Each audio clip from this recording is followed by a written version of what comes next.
The government's already pledged £500,000 and the Town Hall staff have the task of collecting money from the public, as Peter McNerney reports. The flag remains at half-mast outside Sheffield Town Hall today.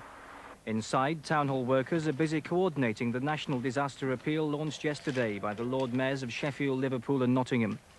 Collecting boxes last used for comic relief have been brought out of storage. On the phone, there have already been offers of help ranging from charity football games to pop concerts. There's been a steady stream of people making donations, but within days, the small amount collected from the public so far should swell to hundreds of thousands, with contributions made nationally through the banks. We have an arrangement with the Co-op Bank here in Sheffield, and they're dealing with the other clearing banks so that people will be able to make donations over the counter. Here in Sheffield, they'll be able to come into the town hall to make donations either in the publicity department or in the main rates hall, where we hope to establish collecting points.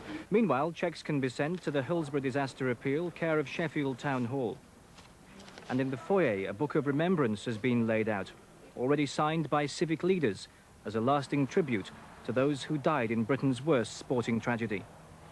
Well, next, the day's reaction to the Hillsborough tragedy at Westminster, also the much criticised police operation, the medical response and the future of football grounds. But that's after our first break.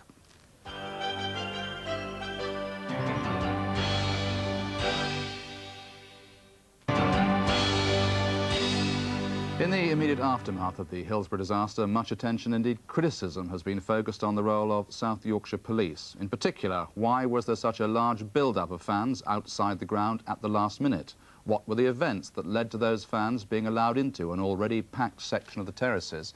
And once the emergency arose, did the police force react quickly enough? Well, John Shires has been looking at the sequence of events that led up to Britain's worst ever sporting disaster.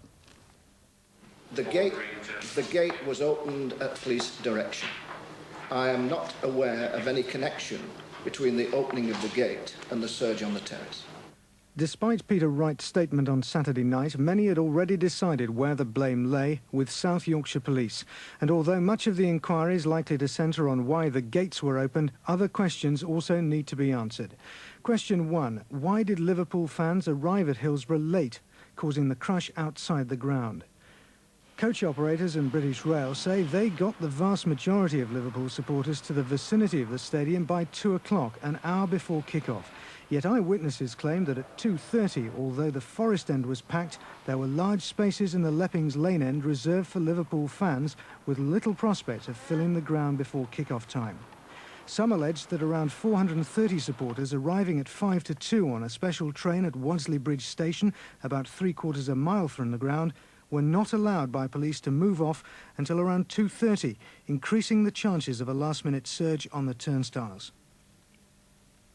Question 2, what happened to policing at the turnstiles? Normally at major games, policing is directed at organising spectators outside the ground into orderly lines approaching the turnstiles. The police say they had 15 mounted men and 40 other officers on duty in the area, yet the situation developed into a free-for-all. So question 3, why was kick-off not delayed? At the FA Cup semi-final 2 years ago between Leeds and Coventry, the kick-off was put back because supporters had been delayed. On Saturday, the crush started because supporters were desperately trying to get in for the start. Tonight, there's confusion over whether or not the police asked for a delay. Question 4, and vitally, why was the gate opened? At 2:50, a police officer outside the turnstiles gave the order for this gate to be opened. The crowd surged forwards to the nearest entrance, the tunnel leading to the already packed central enclosure, ignoring the 2 other accesses to the less crowded pens on either side. A friend of the steward on duty has spoken about what happened. I saw him on Saturday and they were, right upset. And he says, "Coach," he says, "it's my gate," he says. I said, "I'm right upset," he says, but he said a policeman came up to him and asked him to open the gate, and he turned around and said, "No way am I opening them."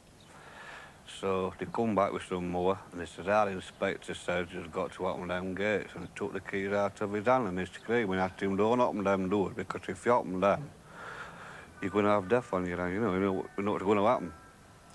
And they just opened the door and that was it. And a steward on duty for a previous semi-final says police should have learned from experience then when they quickly opened gates at the front of the same enclosure to relieve pressure. I remember on the day of that occurrence, a police officer, I don't know who he was or what his rank was, but I heard him say in my presence to a colleague, if we hadn't have done that today, i.e. opened the gates, there would have been deaths. And I thought, well, my God, in 1981, there was a lesson to be learned. It's all very well being wise after the event, but 81 was the event. I mean, do people have to die before we take action? And finally, question 5, why did police inside not react quicker? BBC Match of the Day pictures show that when the tragedy was happening, only a few officers were actually helping the rescue efforts. Some have claimed at first police actually pushed back desperate fans trying to escape the crush. And half an hour after the game had been stopped, police were still lined up across the field, leaving fans to carry makeshift stretchers and tend to the injured and dying. Well, because the whole question of Saturday's police operation is now to be the subject of an independent inquiry, South Yorkshire Police are not prepared to make any further official comment. But this afternoon, the county's Chief Constable, Peter Wright, visited some of his officers who had assisted at the ground. Mr. Wright said he had decided to visit his officers to show his confidence in their actions before, during and after Saturday's tragedy. And he told them he was confident that when the full facts emerge, South Yorkshire Police would be fully vindicated. Well, meanwhile, an official of South Yorkshire Police Federation said his members should be proud of their actions on Saturday. 800 police were on duty in and around Hillsborough. When disaster struck, they were among the first to tend the injured. Most are members of the Policemen's Union, the Police Federation. Their spokesman feels they've been unfairly singled out for criticism. I am sick of seeing on television and reading in the press these instant experts, doctors and a few lawyers who all seem to know more about our job than we do, telling us what we should have done. That if there had been police officers just inside those gates that day, funneling people into the outer areas, then this wouldn't have happened. And I'm saying to you that if police officers had have been in there, when this mob surged through, the police officers would have been trampled to death underneath it. You just can't handle them. And the vast majority of that lot had been drinking, the ones that were arriving late, and they will not be told where to go. They won't do anything you try to do. And what can you do? So are you saying the fans are to blame then? The police certainly aren't to blame. Because if the fans would do what the police are asking them to do, there wouldn't be any problem, because people would be orderly. And if people were orderly, they wouldn't have these problems. You can't crush all those people if people were orderly. It's just not possible unless you know a way that I don't. It'll be up to the public and external police inquiry to establish exactly what went wrong. The Federation's view is simple. If they can't have these matches without all this upset, both to the people who are attending it and those who've got the job of trying to sort it all out, then it shouldn't take place. Let them watch it on television or something like that. My people should not be asked to go into situations like that, where it's always a no-win situation for us. They shouldn't have to. That's not necessary. Well, for any officer at Hillsborough on Saturday, the mental scars will remain for many months, for years, and perhaps even longer. That, at any rate, was the experience of police who were on duty at Bradford City when the horrific fire occurred there in May 1985. Superintendent Charlie Mawson of West Yorkshire Police was one of the senior officers at the ground that day. Superintendent Mawson, in the face of all the grief, it's easy to forget the trauma suffered by individual police officers. What are the main problems they have, long and short term? The short-term problem, of course, is being confronted by the horrific scenes. You're seeing your fellow men die in not very pleasant fashion. That has to be coped with. The mental attitude. The bodies have to be recovered, and it usually falls the lot of the police officers to recover those bodies. But I gather, in fact, that at incidents like this, individual police officers end up feeling guilt themselves. Now, why should that be? There are those officers who do feel guilt. It's quite normal, actually.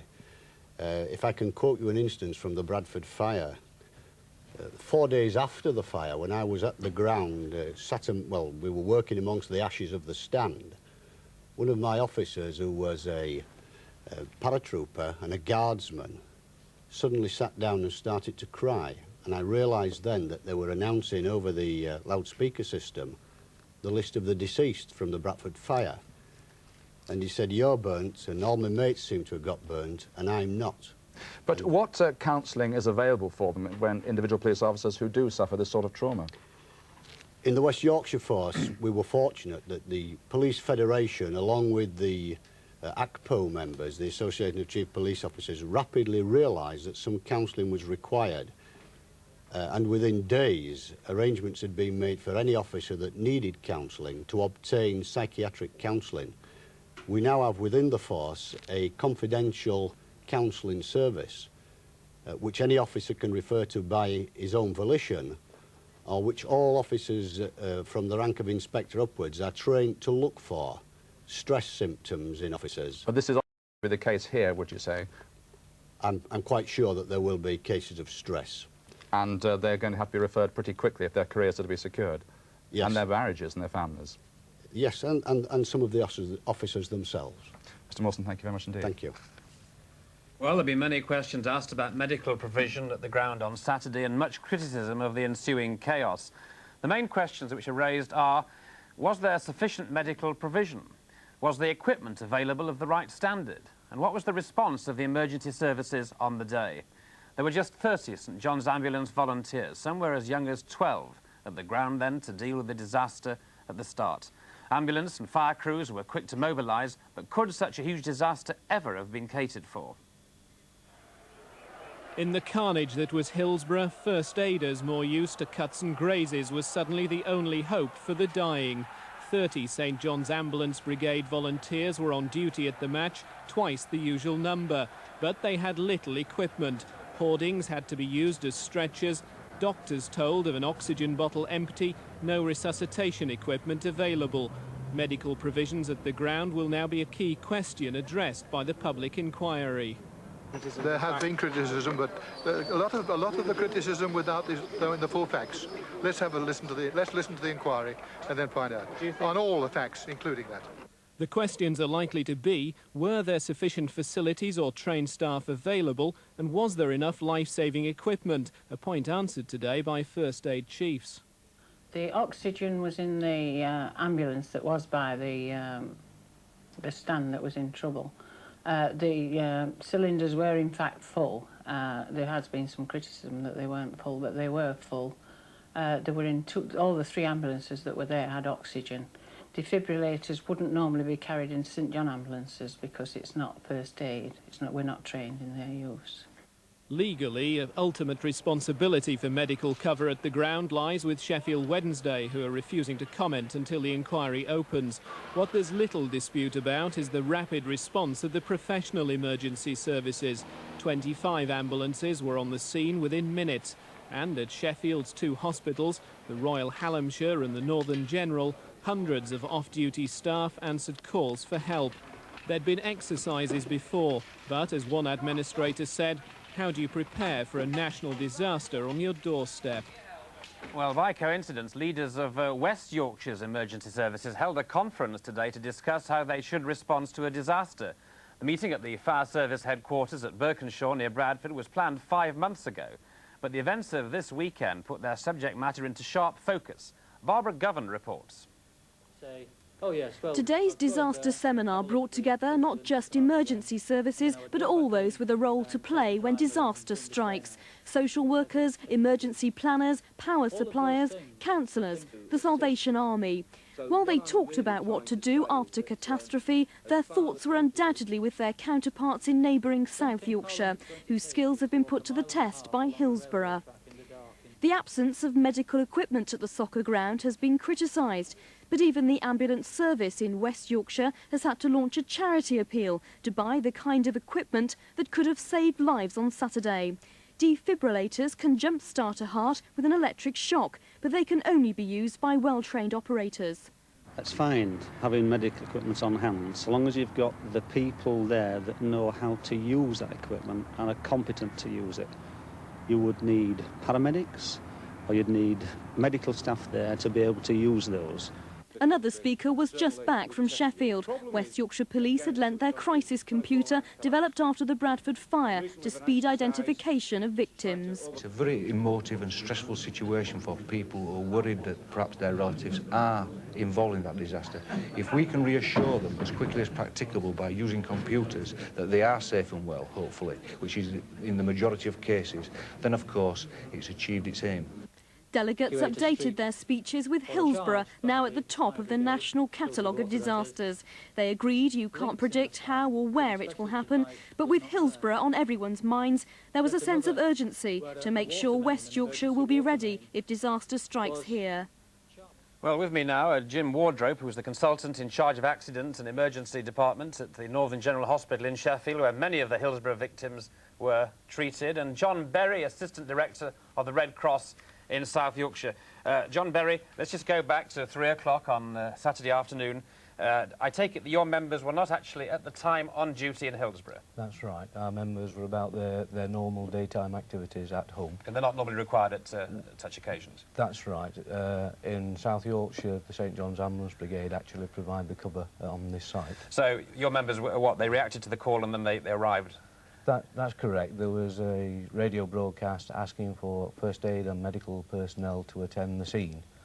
Because of that, I got a call out and we responded straight away. When they got there, did they find really there was much they could do?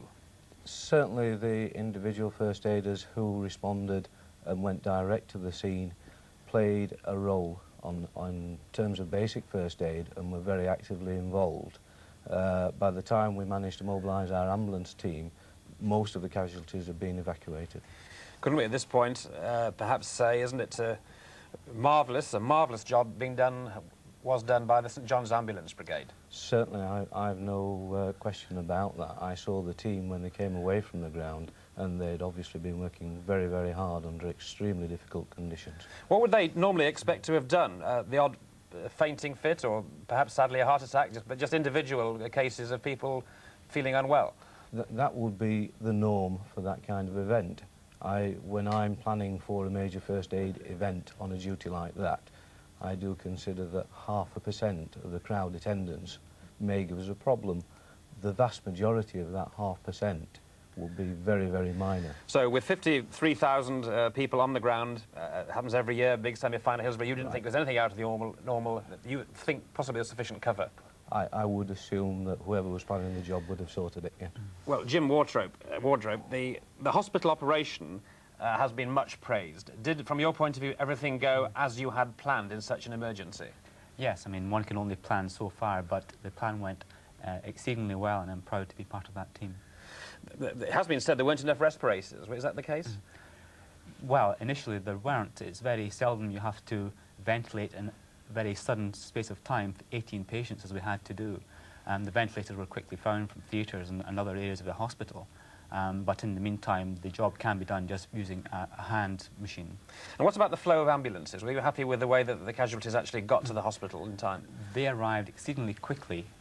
Within an hour of the incident beginning, we had most of the patients in the hospital. And these weren't minor injuries, they were dead and dying patients. You're in charge of accident and emergency. You've had a plan, have you not, an emergency plan? You've had rehearsals. Yes. For an accident which was not a football accident. What was it? No, the scenario we used was a bus accident on Tinsley Viaduct on the M1. Right, but knowing that there are 55,000 people going to be in town, a big crowd, excited crowd, I know it happens every year, but do you not perhaps stand by, even in the back of your mind, thinking something might happen? In the back of my mind, it is there, but every Saturday we have this problem, and one can't sort of be in the hospital every Saturday. And what is your opinion? I know you're at the hospital, you're not at the ground, but what is your opinion about the standard of medical care available at the ground, and particularly the equipment? I think they did very well indeed with the equipment that was available. There has been some question about defibrillators. In situations such as these, the basic principles of first aid are that airway comes first, and all of these patients required airway care rather than defibrillators. And what would you say about the role of the St John's Ambulance Brigade? I think they did a marvellous job in the circumstances. And echoed by you and indeed the rest of your members who rushed to the call? Both organisations worked side by side at the scene, certainly, and I've no arguments with anything that was happening down there. Gentlemen, thank you very much for coming in. Thank you. Well, after the next break, we'll be looking at the future of football grounds, their fences, their siting and their safety. And we'll also be talking to the man who's the Director of Design for the stadium for the World Student Games in Sheffield.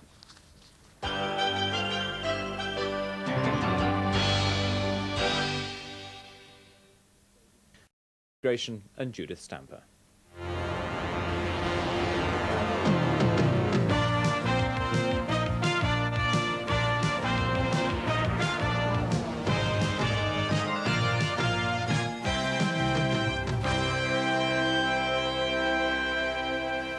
Good evening, and tonight's Look North is devoted to the story that's dominated the headlines, the disaster at the Hillsborough football ground in Sheffield.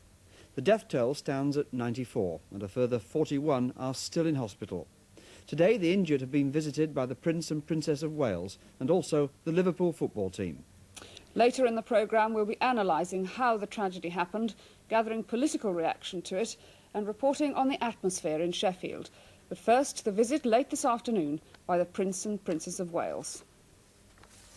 The royal couple went first to the Royal Hallamshire, one of 2 hospitals where people are still being treated. They met staff, but like the royal visit to victims of the Bradford fire disaster 4 years ago, they wanted to talk to the people directly involved in Saturday's tragedy. The Princess heard from one man caught in the crush of Liverpool fans. In another ward, Prince Charles spoke to an injured fan and his family who received words of comfort from the royal visitor. The Liverpool football team have also been visiting the injured in hospital, and the appeal for the bereaved and injured is now well underway. Mike McCarthy has been following the day's events in the city that's still numb by Saturday's events. This is the place where the sequence of events leading to the tragedy began. Behind me is the gate upon which much of the attention is now focused. The gate which police ordered should be opened to allow in the throng of Liverpool supporters clamouring to get inside to see the start of Saturday's match. The Leppings Lane gate has become a shrine in memory of those who died. Since Saturday, mourners have been arriving continuously, laying flowers and paying their respects. Before the weekend, this was simply the place where fans entered the ground. Today, it is a place for prayer. Among those arriving in the city to offer their prayers and support, the Liverpool team. Their first stop was the Northern General Hospital, where 24 of the injured are still detained, 11 of them in intensive care. The players carried souvenirs for their fans and offered to help in whatever way they could.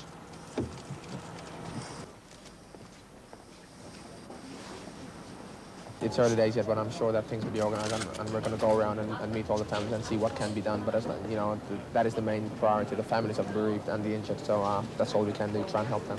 Do you think the FA Cup should carry on? Do you think there should be a final? I haven't even thought about it, but I can't contemplate one with Liverpool being in it. And you don't think you could play Nottingham Forest again in the semi-final? No, I don't think so. As other patients collected money for the disaster appeal, the team spent an hour inside chatting privately to those injured on Saturday. Everyone was just surprised to see them. You didn't know they were coming? No one knew they were coming. The poor lad there, he's half blind, he was made up. Yeah. Kid there. Yeah. What injuries did you suffer? Calf, torn calf, bruised. And when they walked through, it was just a stunned silence. Everyone was just unbelievable. Yeah. Great to see them. Can you tell us what you got? The players were clearly moved by their experience, as was the leader of Liverpool City Council, Dorothy Gavin.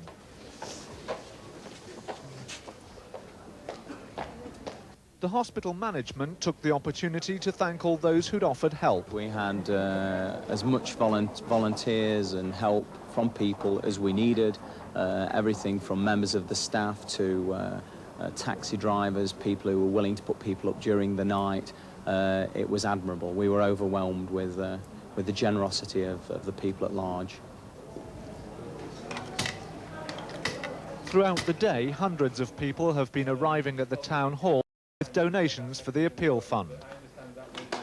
The telephones have never stopped ringing with people from all over Britain asking how they can help, what we need, what they should do in order to make their donations. Saturday and Sunday, the authorities were overwhelmed with the offers of practical assistance, people wanting to offer their cars to drive families and friends of the bereaved around, or offering accommodation for people overnight. Really enormous response. I mean, the city of Sheffield is stunned and grieving, but we want to do all we can to help. As tributes at the Leppings Lane entrance of Hillsborough Stadium continued, South Yorkshire's Chief Constable made an unexpected appearance at the local police station to speak to his officers. I think that anybody who looks at the nature of the events that those officers were faced with and had to deal, and now starts questioning the decisions that were taken when they're placed in the position of having the knowledge that those officers had, I think they will view it very differently.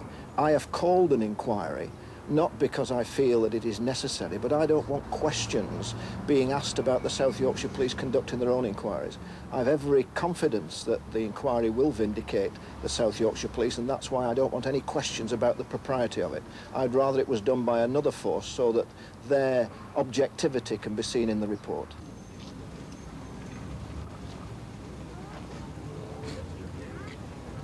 Tonight, as the authorities begin to piece together the events of the weekend, the world of football is united in its grief. Sympathy is the overriding emotion following a tragedy which shattered 2 cities and shocked the world.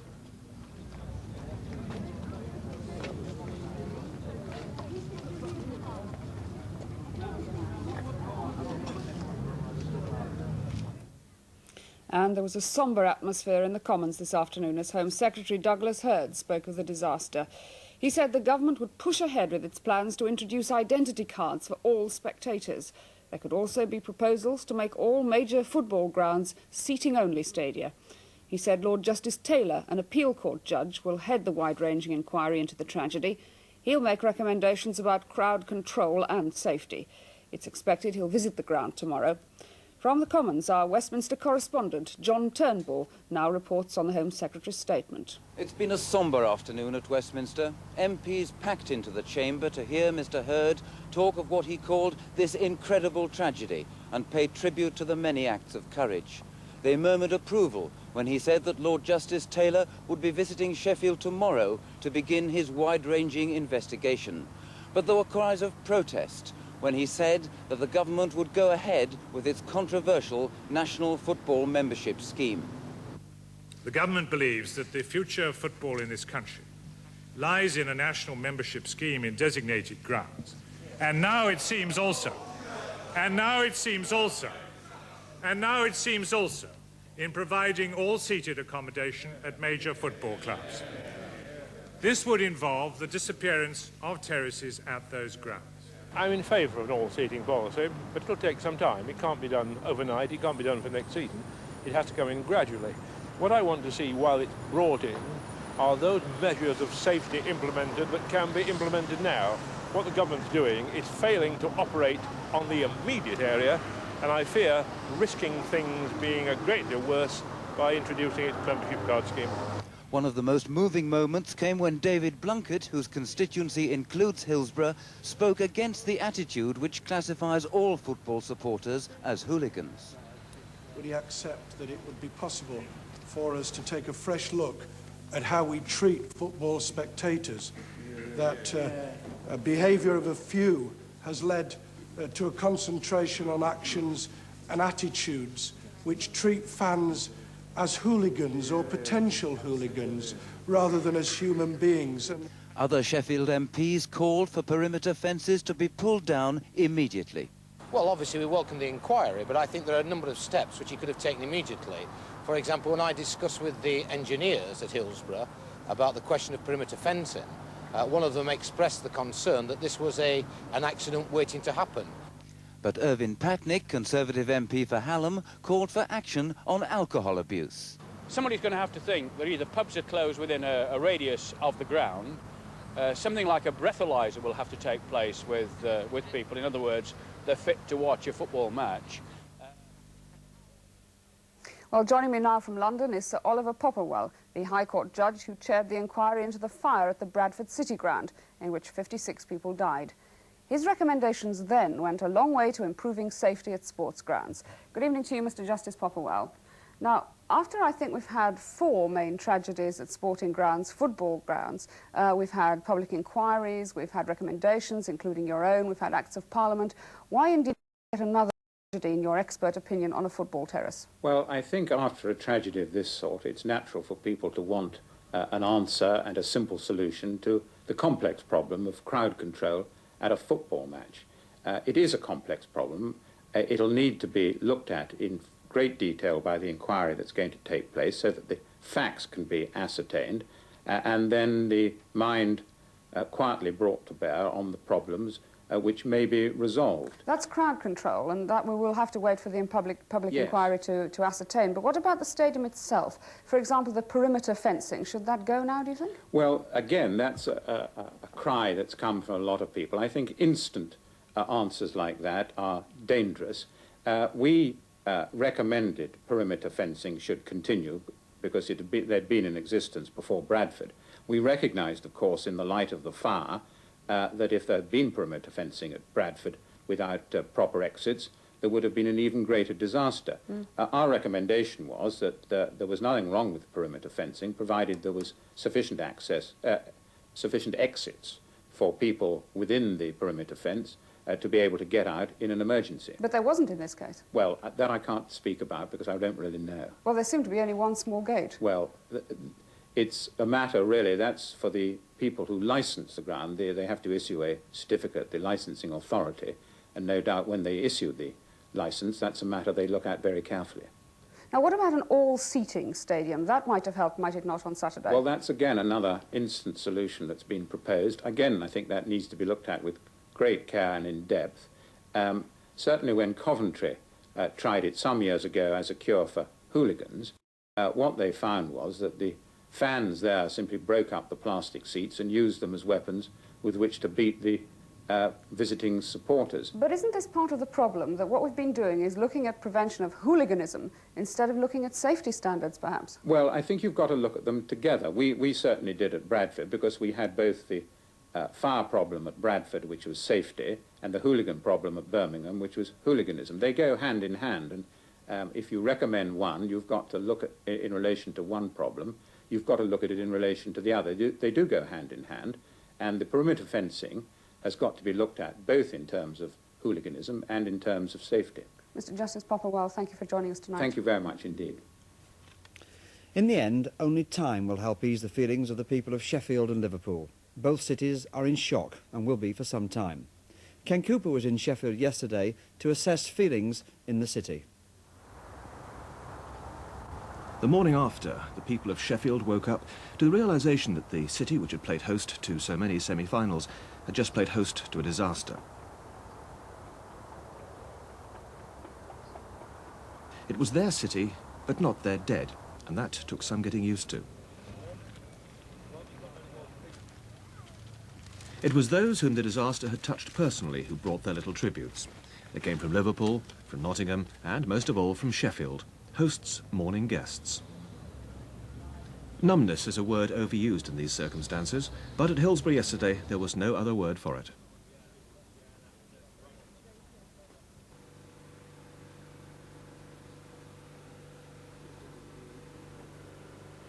The tragedy here is added to the violence. 3, 2, 1. The tragedy here is added to the negative image of English soccer, long condemned for inadequate crowd control and violence. Rick Davis, NBC News, Sheffield. By lunchtime, around 30 television crews with hundreds of reporters and cameramen had crowded around the Leppings Lane end. To some, they were vultures feeding on human misery. There's a fine line between intrusion into private grief and telling the world what it felt like to be there that day. These people had been at Bradford, Lockerbie, Clapham and King's Cross and knew not to get personally involved. Can I have the news desk, please? Patrick Brown, CBC News, Sheffield. Everyone here was out to tell the story that only those who'd been there could tell. I could see people just being crushed and not being able to get out because they couldn't move to the front, they couldn't move to the back, and worse, they couldn't move to the sides because of them stupid flipping fences on the sides, which are meant they're supposed to be there to protect you, and they end up killing you. I'm not coming back. That's it. Finished. No way. That's my final. The flowers are finished. I'm never going back. I've seen that twice, and that's it. That's enough. Our supporters' voice has got to be heard today. It's not fed up listening to politicians and the FA. It's the supporters who've got to be heard. If nothing else comes out of this, it's got to be that people don't lose their lives again, coming to do what they like to do, which is watch football. Early in the afternoon, the news teams were taken into the ground to await the arrival of the Prime Minister. After a tour, she expressed her feelings. Even more horror than one could express without having seen it, because now you have seen and can so much more vividly imagine this great press forward. Control X1, receiving hour. By mid-afternoon, much of the urgency had passed. From the rescuers, who'd been working 24 hours non-stop, there were complaints of lack of communication and cooperation. We've had our share of difficulties, to say the least. There appears to have been no central core of information or command that we've been able to gain access to, and all the work that we have done is by working at each one of the centres directly, trying to find out what the needs are and fill in that gap as it arises. So you've been working more or less in a vacuum, have you? To some degree, yes. By late afternoon, the story had moved on to the stricken city of Liverpool, and the news operation wound down a notch. The crews will gradually dwindle until the people of Sheffield are left alone to get on with the business of living. Last night, they'd already started. Ken Cooper with that report. Now then, before we go back to the Hillsborough tragedy, let's catch up on the rest of the region's news with Peter Levy. There are already mixed views on whether the event up to Saturday's tragedy could have been avoided. Questions have been asked about the ticket distribution and about why Liverpool fans were allocated the smaller stand at Hillsborough. But the key questions will focus on the way South Yorkshire Police handled the situation. In a moment, Nick Wood looks at their operation to try and control tens of thousands of football supporters who came to the county to watch the match. First, Jake Fowler examines the events of that hour before the scale of the tragedy became clear. It's half an hour before kick-off. Thousands of Liverpool fans converge on the turnstiles. There's already a crush, the bottleneck's getting worse, leading to friction between police and fans. Efforts to control and channel the huge crowd are tested to breaking point. Communications between the police are under extreme pressure. It's now that senior officers believe there could be serious problems here outside Hillsborough. Later on, they say, they decided to act to clear the crush. There are fears that people are in danger in the push to get into the stadium before the match starts. A senior officer makes the decision to relieve the pressure by opening the main door between the turnstiles. Hundreds of fans surge forward through the opening. Their tickets aren't checked. Many don't have tickets. They race through the central tunnel under the stand to watch the game, which has just started. Many die in the stampede to get a view of the match.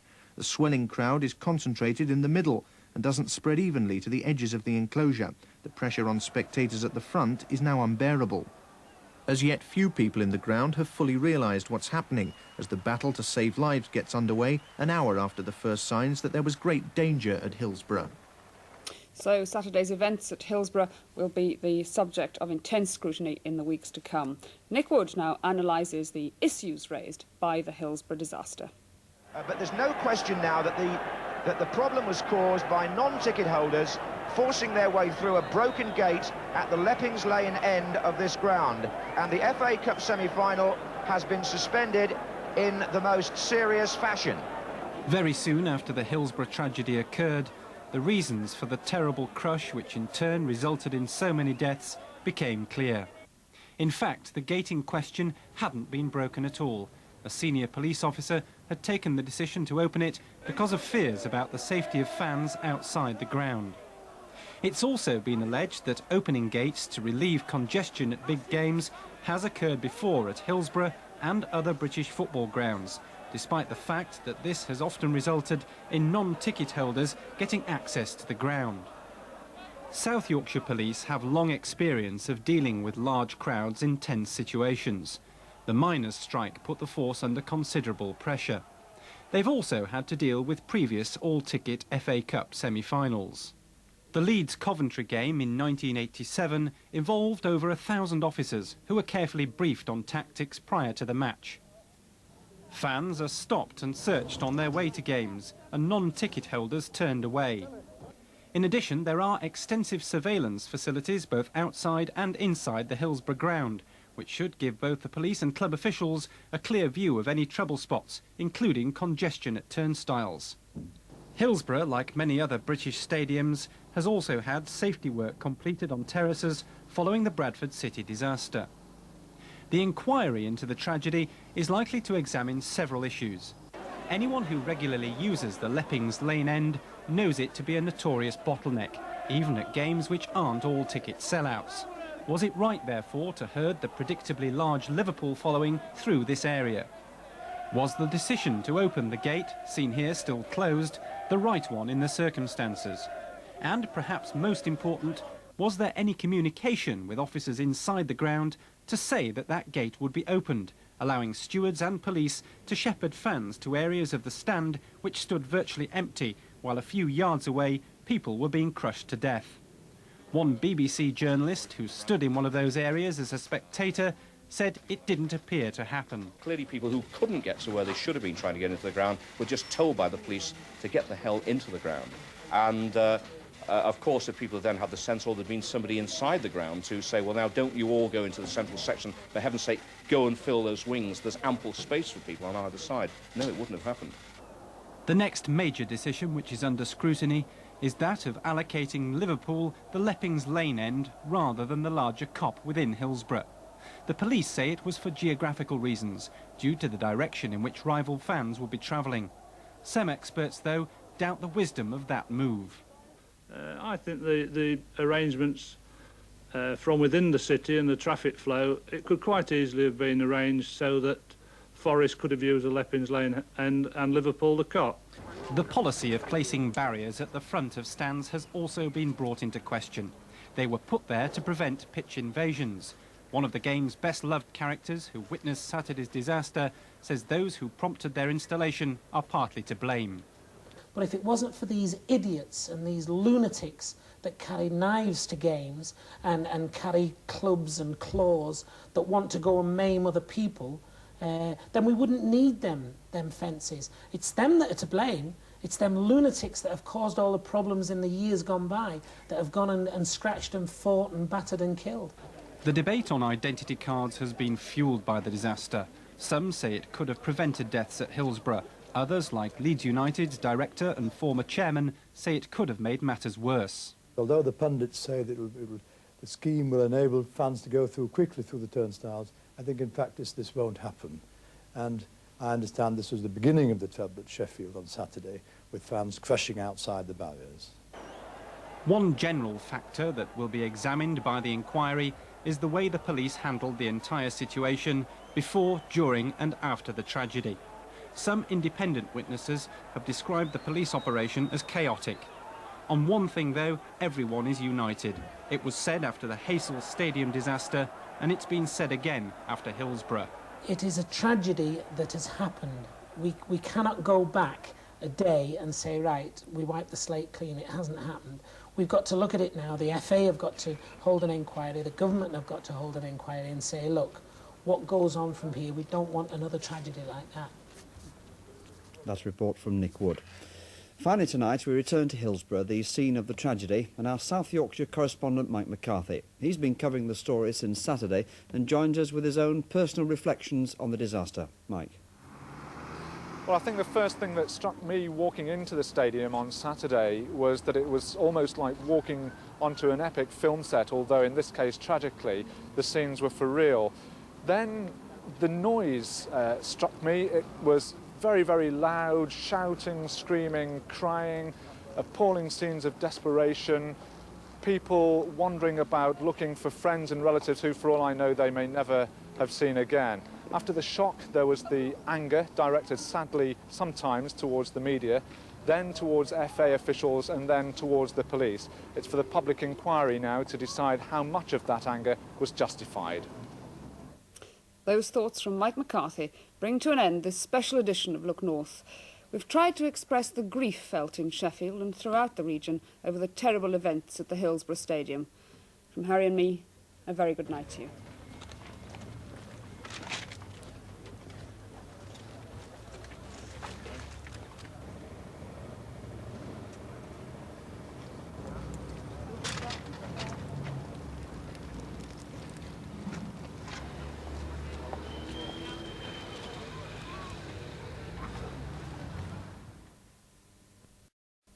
A disaster. So will the government's plan to make fans carry identity cards. Terraces will be torn up and all spectators will have to have seats. Thousands mourn at the Kop as the clubs start pulling down perimeter fences. Europe's soccer boss says the Liverpool fans were animals on a wild stampede.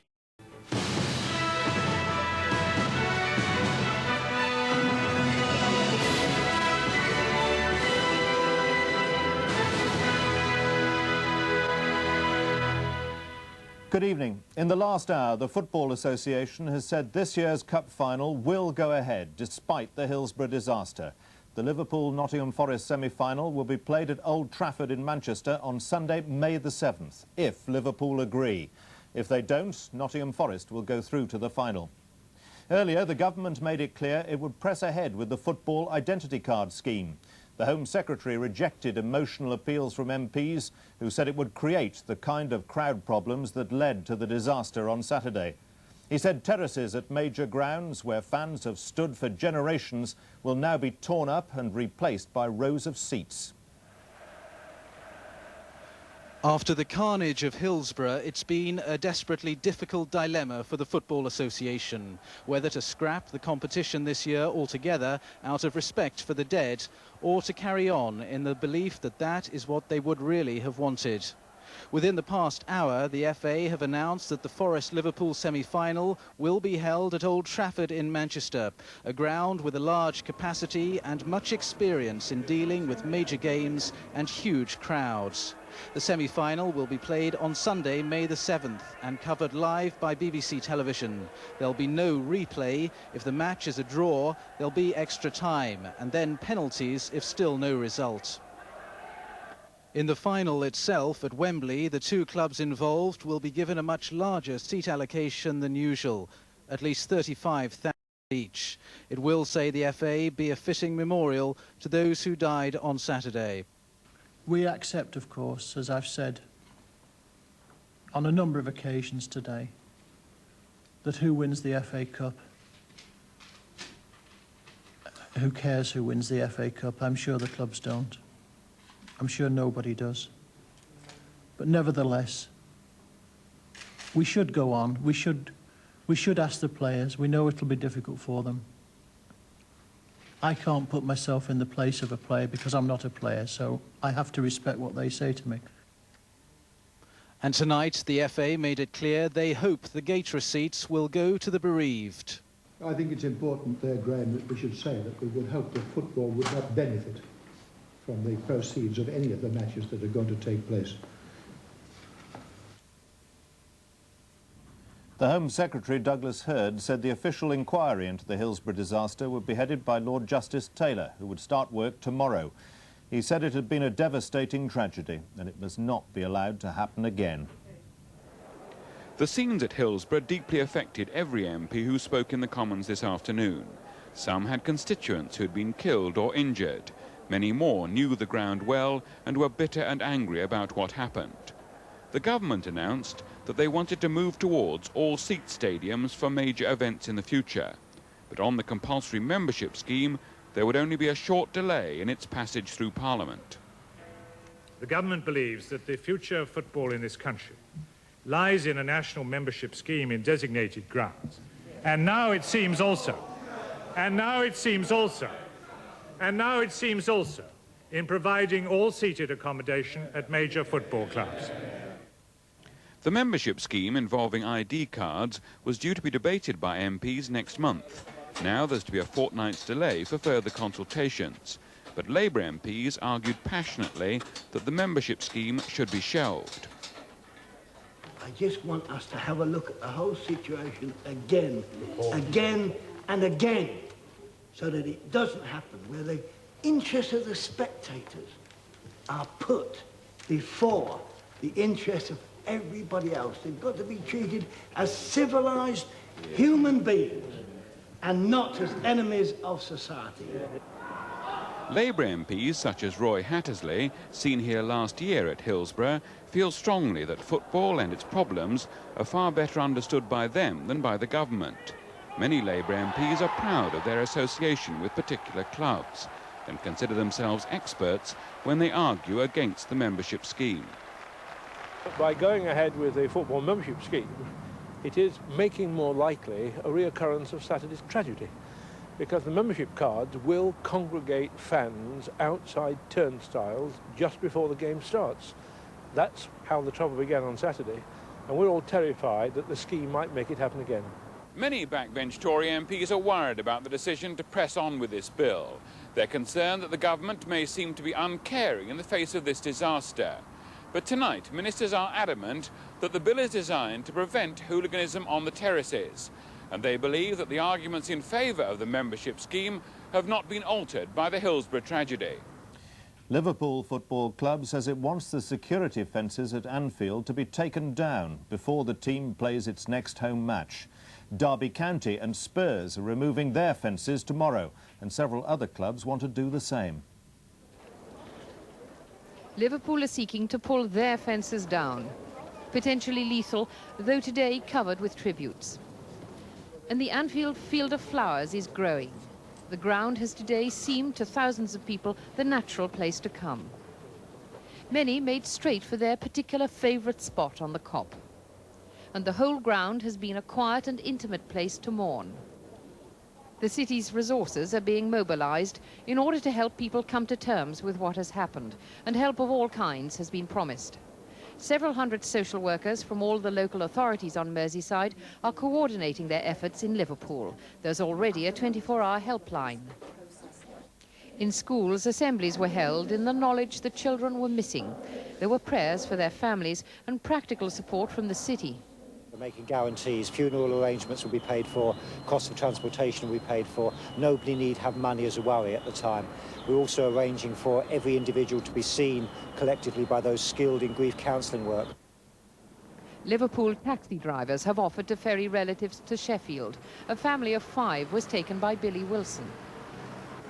Not a word was said all the way through. I just drove to Sheffield, past the gates at Hillsborough, which was very harrowing indeed. Nobody's talking about it at all. The city is absolutely quiet about it. I don't wish anyone to talk to me about it. There's a lot of good people, innocent, decent people who've gone waste. And my heart goes out for all the families who are bereaved and for the injured also.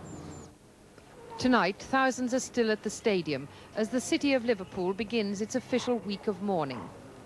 2/3 of the people killed came from Merseyside. 35 of the dead were teenagers and children.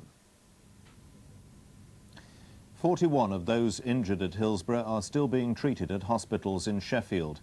17 of them are in intensive care, and it's feared some may have suffered permanent brain damage. Those who were well enough were visited by the Prince and Princess of Wales and by all the members of the Liverpool team. It was the best tonic the injured fans could have asked for. A surprise visit from the Liverpool players. They came loaded with mementos. Here we go. Signed by all the team. And that, what will happen to that now? Oh, that's going to go in the Hall of Fame, that. Yeah. I'll keep that. But the players gently take issue with their followers and with the FA on one matter. They've now no wish for this season to play in an FA Cup final. I haven't even thought about it, but I can't contemplate one with Liverpool being in it. And you don't think you could play Nottingham Forest again in the semi-final? No, I don't think so. I think they should carry on with the rest of the games, the semi-final and the final, should they get there, you know. Just for the memory of the lads that's died and, you know, the people that's here injured today, you know.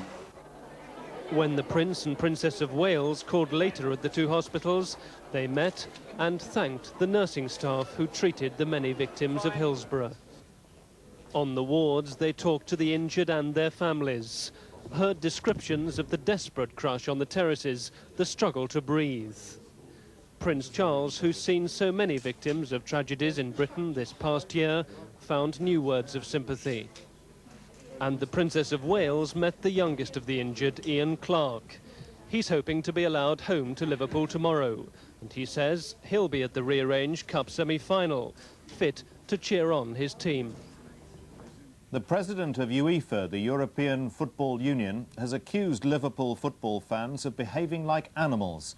His remarks have caused outrage amongst MPs and football authorities. Jacques Georges drew parallels between what happened at Hillsborough on Saturday and the Heysel Stadium disaster, saying once again English football and Liverpool fans were involved. The FA called Monsieur Georges' remarks untrue, disrespectful and utterly insensitive. In a telephone interview with a Paris radio station, Monsieur Georges said that he got the impression of the same wild stampede as at Heysel, maybe without arms, he said, but as violent. He said that the Liverpool region seemed to have an aggressive mentality. One can say it's a frenzy from these people, he said, who want to get inside without regard for the lives of others, without any feeling.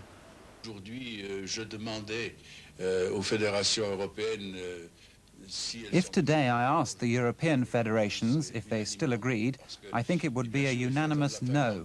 Of course, we must wait for the end of the inquiry to determine who was responsible, but it's had a profound impact on public opinion. Once again, it's England. Once again, it's Liverpool. Once again, it's a demonstration of what I would call savagery. When you saw the faces of people who were in that gangway in Sheffield, they looked like uncaged animals, their eyes popping out. It was frightening. It was frightening, the expression on their faces. So I think the federations would say no, and furthermore, perhaps there would be very few European clubs willing to accept English clubs, and that would be even more serious. I think those speaking from abroad with no knowledge of what had taken place outside the match or inside the ground would be well advised to hold their counsel and to do what I've been trying to advise people to do over this weekend, which is to listen and to learn and to try and ensure that we put things right for the future rather than recriminate. Only a week ago, UEFA met in Portugal to contemplate lifting the ban on English clubs imposed after the Heysel Stadium disaster. It was Monsieur Jacques Georges himself who announced their verdict, that the English could return the season after next, provided they had government backing. Today, he had no qualms about saying publicly more than once that if UEFA had been required to make its decision today, their verdict would have been the opposite. Here, South Yorkshire police have reacted angrily to criticism of their handling of Saturday's match. The Chief Constable, Peter Wright, said he was confident the police inquiry, being carried out by the West Midlands force, would vindicate his officers. The head of West Midlands Police, Geoffrey Deere, said his investigation would try to get through the fog of words to discover the real facts of what happened. Police officers on the ground at Hillsborough faced a difficult and dangerous situation. Thousands of fans were clamouring to get in. Lives were thought to be in danger. The inquiry will analyse how police got into this position and their subsequent actions. The match was a repeat of the semi-final at Hillsborough last year, when the police operation went smoothly. This year's arrangements were broadly similar, beginning with the decision to give the smaller end of Hillsborough to Liverpool, the club with more fans. One advantage of choosing Hillsborough was that the two sets of fans would arrive from opposite directions and could be kept apart. The Forest supporters drove up the M1, while those from Liverpool travelled on the M62 across the Pennines and down the M1. But for people coming from Merseyside, problems began with 3 sets of roadworks on the M62. They were made worse by an accident at junction 13 near Manchester, which for a time blocked all 3 carriageways and caused long delays. As the 2 sets of fans approached Sheffield, police tactics to keep them apart meant Liverpool fans were advised to leave at junction 36 and 35 to the north of the city, while Forest fans were told to leave at junction 33 or 34, travelling through the city centre. Opposing fans were thus approaching the ground from quite different directions. Liverpool going to the smaller Leppings Lane end, and Forest fans to the larger terraces at the Cop end. With more and more Liverpool supporters arriving late, tension mounted. Many had turned up without tickets. Last year, police were outside the ground checking on this. It was handled totally different by the police. The police put a cordon 50 yards away from those turnstiles, and if you didn't have a ticket, you didn't get past that police cordon, you were turned away. So of course we've got the position this Saturday where people are going to the turnstiles, no tickets. As the crowds pressed, a senior policeman decided to open a gate leading into the ground. One report says they were worried a wall was about to collapse. But that decision was apparently challenged by an official at the turnstiles. The gate was here on the left-hand side, right? The steward put his hand on the gate and said, don't open it. The police said, open the gate, there's going to be a crush, right? Then 2 police officers opened the gate and a crush come through. The crush carried on right through, straight through, everyone off the barriers, crushed on the floor, and then people started climbing over. And all the police were doing is standing up saying, get back, get back. There was already people dead then. I climbed on them to get over the fence. You know, there's 9-year-old kids, 12-year-olds, people dying at football grounds because it's not organised properly. That's why. There were nearly 800 police officers on duty at Hillsborough, more than for the cup final itself. Criticism is being aimed not at the numbers, but the way they were deployed. Questions are also being asked about police communications. A Sheffield newspaper claims tonight they radioed a plea for the kick-off to be delayed, but to no effect. The game was only stopped after 6 minutes, when a police officer sprinted onto the pitch. The Football Association said the match referee received no request to delay the kick-off. So was there a problem of communications? The police on the pitch weren't aware that what was going on at the back of the terraces, nor were they aware that the gates had been opened for the crowd to come in, and possibly the police outside couldn't communicate with the police inside to say there's another 4,000 or 5,000 people coming rushing at you. Among the crowds was an off-duty policeman from Liverpool. He sent a statement to a solicitor with his impression of the police operation. Police were amateurish in their crowd control, and he finishes up by saying, the police coped last year because there was no pressure. This year there was pressure and the Yorkshire police could not cope, and he finishes up by saying they were pathetic. I think that anybody who looks at the nature of the events that those officers were faced with and had to deal, and now starts questioning the decisions that were taken, when they're placed in the position of having the knowledge that those officers had, I think they will view it very differently. There's been far too much speculation. Geoffrey Deere, Chief Constable of the West Midlands, who's leading the inquiry into policing at Hillsborough, said there'd been too much speculation based on emotion rather than knowledge. He expects to visit the ground tomorrow with Mr Justice Taylor, who'll carry out the judicial inquiry. The government's call for all-seat stadia would mean the end of the terraces, where generations of fans have stood to watch soccer matches.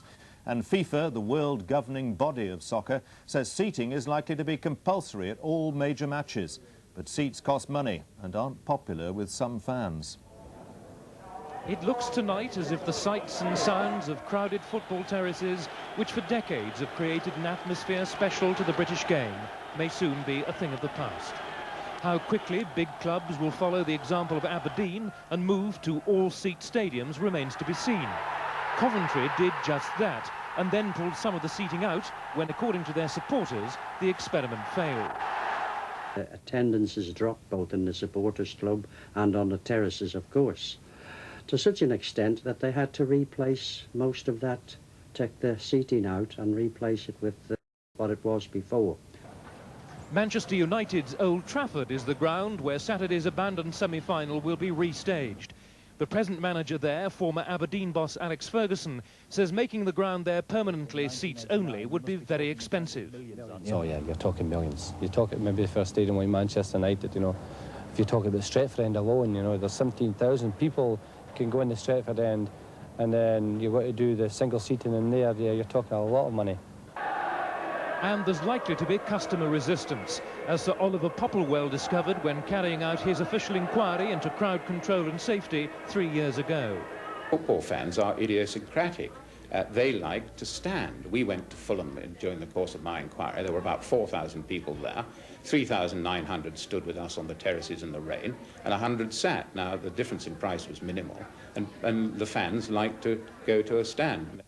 But there are now few who deny that the trend, however gradual, is to emulate clubs like Glasgow Rangers, who've spent £12 million updating their ground Ibrox after a disaster in 1971 in which 66 people died. Italy is preparing all-seat stadiums for next year's World Cup on the insistence of the international ruling body FIFA. They're likely to rule next month that all big crowd games, like Saturday's semi-final at Hillsborough, will in future be seat only. After the emotional debate on the disaster in the Commons, I asked the Home Secretary why the government was determined to press ahead with its identity card scheme for supporters. With so many now calling for it to be delayed, why didn't they at least wait for the result of the inquiry? Because I don't think we can afford to forget the lessons of the past. It's no good saying, wait for the next inquiry on this, when what we're doing is following up the last inquiry. One has to take seriously the whole range of disasters which have occurred. And don't let's forget, because violence is a bit less nowadays, let's forget the harm it's done or the harm it could do again. We believe that a national membership scheme is a crucial part of the total protection which football fans deserve and need. The argument is that a membership scheme of ID cards would lead to an even greater concentration of crowds outside the turnstiles, the sort of thing that did actually cause the disaster on Saturday. But we don't accept that. We think that if there is a football card scheme, a national membership scheme, then people who haven't got the cards won't be travelling to the game. That you won't get that sort of element. But they do, Home Secretary. I mean, it's anybody who knows anything about football knows that football fans go to the game whether they've got a ticket or even a prospect. They certainly did on Saturday under the existing scheme. There's no doubt that that was part of the problem, that there were Liverpool fans who went to the game without tickets. That's one of the things we're trying to get away from. But I think the way of resolving these things is when you've got a big game like there was on Saturday, if one can get away from the terraces. I know they're part of the culture of the game. I know that people are very fond of them and the atmosphere of the terrace, and I can understand that. I've been to enough matches to understand that. But the price we've paid, the price fans have paid in the past for that is very great. And I think if you look at the continent, if you look at the way increasingly things are moving here, there is a move, and I think it's a healthy move, towards solving several of these problems by going all-seat. Who is going to pay for all-seated accommodation? Do you expect the clubs to, or will the government do it? And if it is the clubs, what sort of timescale? How long are you going to give them to do that? Well, that is what we need to consult them about, and that is why there will be a pause now in discussion of the Football Spectators Bill. Obviously, money does come into this. Obviously, they have money. Obviously, it's partly a matter of priorities. But we do believe, and I'm glad that Graham Kelly, the chief executive of the FA, said this, I think, on the BBC the other day. We do believe the time has come to move as rapidly as possible towards, for the big games, all-seated matches. The Home Secretary, Mr. Douglas Hurd. And now today's other main news.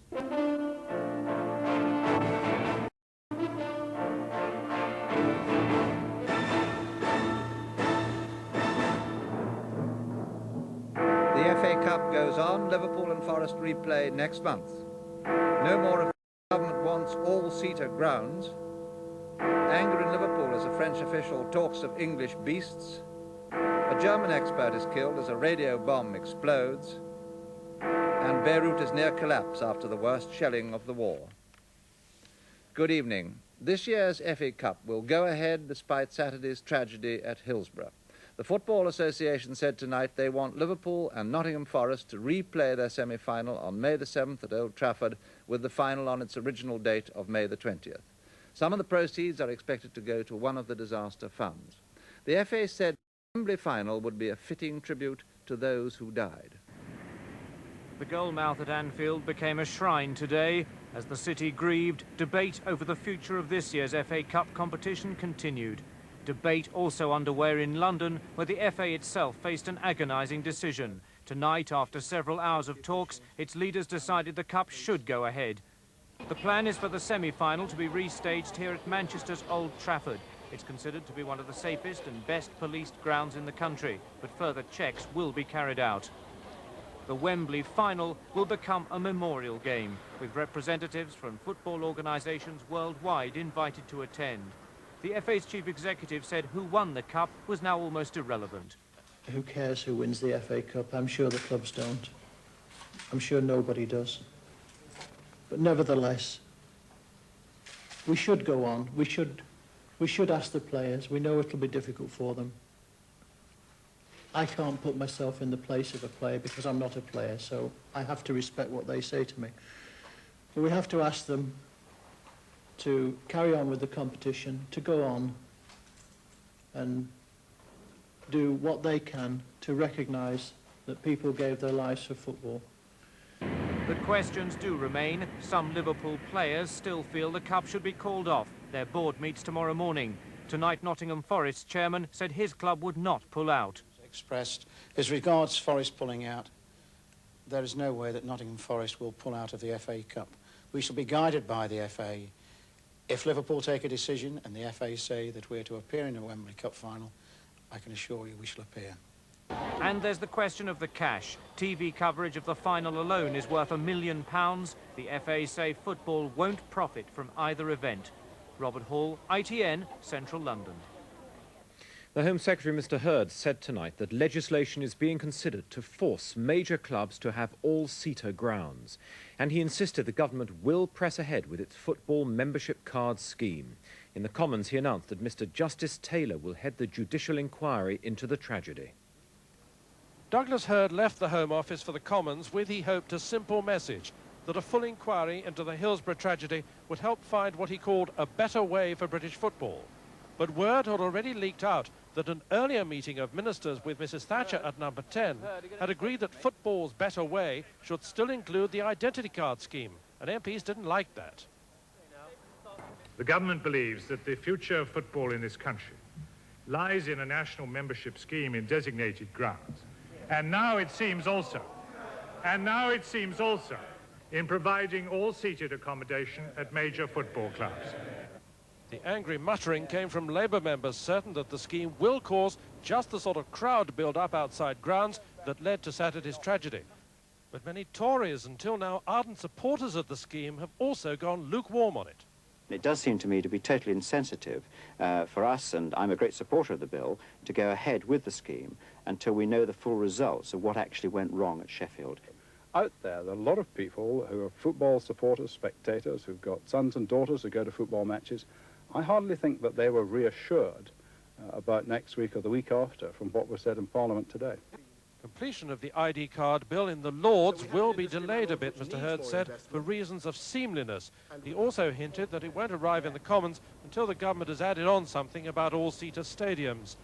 But fears about the card scheme could not be allowed, Mr. Hurd said, to let earlier worries about crowd violence be forgotten. We've got to look at the whole of the threats to football, raise our sights a bit and try and find this time adequate protection against all these dangers. The membership card scheme is Mrs. Thatcher's personal property. She is determined to go ahead with it and not lose face. I hope and believe there are wiser and cooler heads in the Cabinet who are arguing against that. Well, Mrs. Thatcher sat through almost an hour and 3/4 of Commons exchanges about all this afternoon. She saw and heard for herself the depth of feeling that was being expressed on all sides of the House. And the betting here tonight is that the ID card scheme will be postponed for quite a bit. Michael Brunson, News at 10, Westminster. There have been few changes to Britain's football facilities for decades. Since this match in 1910, only one major stadium has been constructed. Then police were a rare sight, these on duty to protect Prime Minister Asquith, not to guard the thousands who flocked to see their favourite clubs.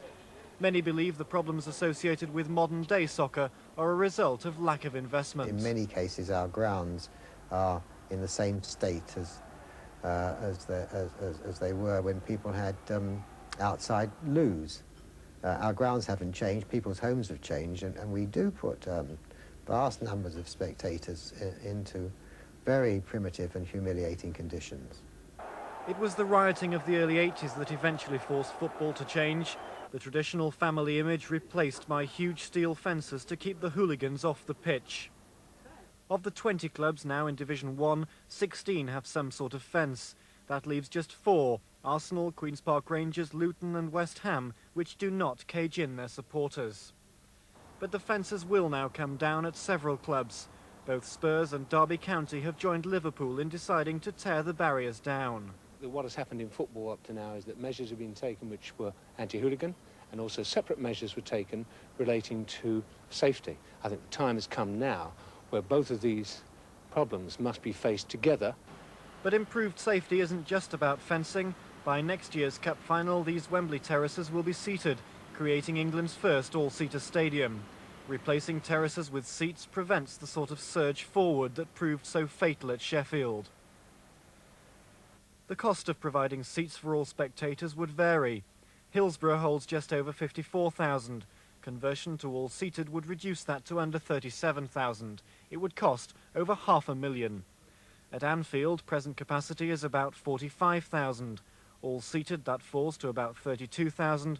The cost, £378,000. And Old Trafford, capacity now about 56,000, after conversion under 40,000. The bill about £480,000. There's no such thing as standing room in America. There are no terraces and no violence. Soccer, like all sports, is a family day out. Many say British football could be like this one day if we learn the lessons of Hillsborough. The president of the European Football Association has attacked the behaviour of the Liverpool fans at Hillsborough. Mr. Jacques Georges accused them of behaving like beasts in a frenzy to enter the ground, whatever the risk to the lives of others. Liverpool's chief executive, Mr. Peter Robinson, called tonight for Mr. Georges' resignation. He said that if he doesn't go, the FA should withdraw from UEFA. A week ago, Jacques Georges, with FA Secretary Graham Kelly at his side, was publicly welcoming prospective English clubs returning to Europe. Today, the turnaround was astonishing. C'est de nouveau en Angleterre, c'est de nouveau le club de Liverpool, c'est de nouveau l'expression d'une sauvagerie, je dirais. Once again, it's the English, he said. Once again, it's Liverpool. Once again, it's the same expression of savagery. One could see it on their faces as they queued. That look, almost like animals, it was frightening. I think that UEFA will say no to English clubs returning. I think very few clubs on the continent will want to play them. More sympathetically, the head of World Soccer's ruling body blamed terracing for the tragedy. We have to be in a position where we can evaluate what are the costs to change or to adapt and renovate the stadia. I know they are very high, but on the other side we have to say what is worth one human life. On the face of it, Europe's press was equally sympathetic, but close reading showed that nations used to seeing hooliganism as the British disease had put their own gloss on events. French papers blamed the madness of fans, the negligence of police, and the decrepitude of the ground. The Italian press condemned the fans' behaviour as the savage fury of those who'd even kill to get into the ground. In Spain, El País said it's Liverpool again. The 94 dead are a reminder of mob behaviour. Measures to prevent violence and keep opposing fans apart have made British stadiums resemble prisoner of war camps. The Americans, at least in this report, blamed the facilities, not the fans. But it seems even in tragedy, Britain, and perhaps Merseyside in particular, is judged more on reputation than hard fact.